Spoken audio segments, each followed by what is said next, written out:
Yeah. No, thank you so much, Alan, for joining us. Fantastic news this week on your debut article, which was featured in The Drum and actually picked up by the co-founder of The Drum and shared by her. So amazing work. Yeah, Alan, give us a little introduction to yourself and who you are at TLFI and what you're up to. So I'm Alan Gray. I'm Senior Research Psychologist at TLFI. And I'm basically a social psychologist and behavior change analyst. And throughout my career, I've had an interest in relationship development, both from its inception, we're looking at attraction research, what draws us to another person initially, and then looking into relationship development and relationship maintenance through self-disclosure and laughter, which is ultimately where I bounced off from with this article.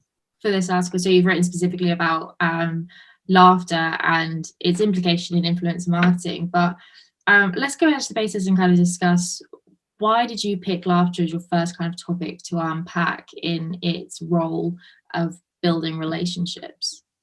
Okay. So when I first started looking into laughter when I was at Oxford, I kind of noticed that, the sheer amount of laughter, like people are laughing constantly. Even then, as I was saying that, I almost laughed myself. Everyone is constantly laughing and they're laughing about nothing.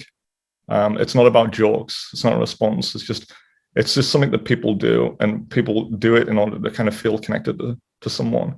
And a behavior this common, there must be a strong, important reason for it. So that's why I set off to investigate whether laughter would have an effect on other behaviors that are supposedly strongly involved in relationship development, like self-disclosure, which is shown to be a strong predictor of liking for another person if they reveal things to you, vulnerable things.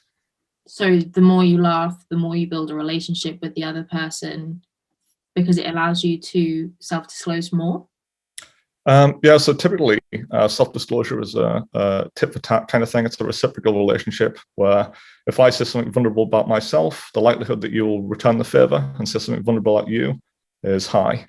However, whenever we send something that's intimate, there's a potential risk that you, for example, might exploit it in me. So I want to do it. I want to build a relationship, but I also don't want to suffer the consequences. So how can I bypass that?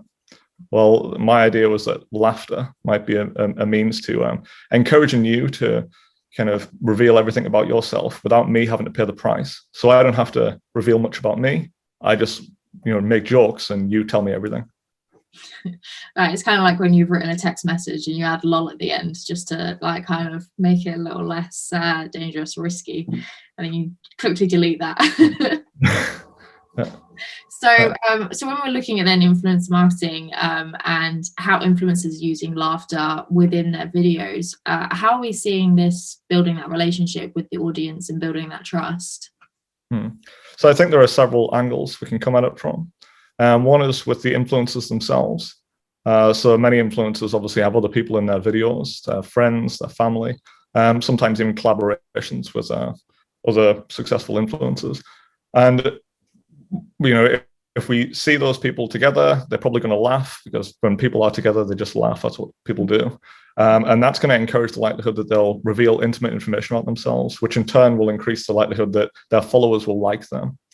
I'm looking at it from the idea that influencers in this, on their videos, might laugh and therefore be more vulnerable and authentic, but also the people who are watching,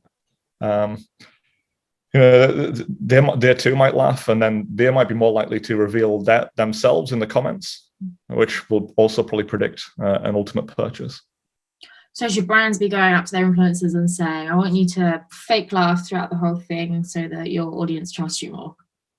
Yeah, I would avoid fake laughing. So people are very good at detecting a genuine laugh from a fake laugh.